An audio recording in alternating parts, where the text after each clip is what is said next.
And sa kabila, the Golden State Warriors, kita natin yung malaking kawalan ni Stephen Curry sa kanila kanina. 5 minutes, wala silang na-score until the 3 points of Butler.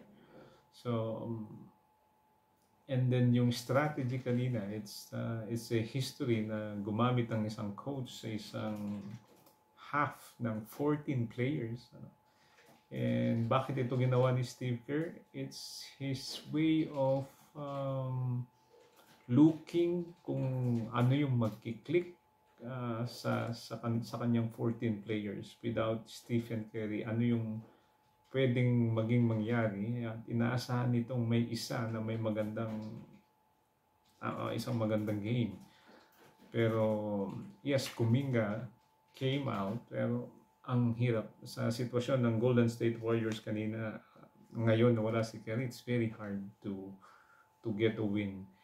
And for the next 2 games, kahit home court nila yan, it's still very difficult for them to get a win. And kahit isa makapanalo ng isa ang Golden State dito is malaking advantage sa kanila yun pagdating ni Curry.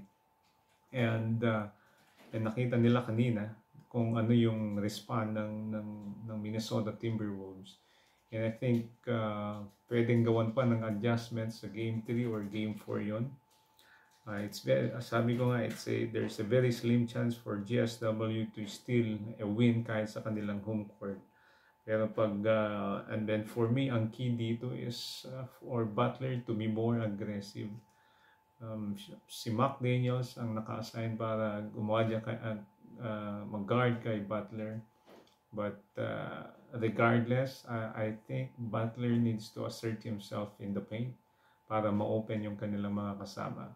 Butler is now the leader here pagdating sa opensa. Buddy Hield is not the superstar that others.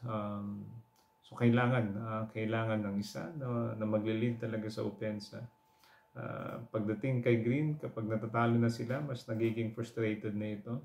2 technical at masususpend na siya ng isa.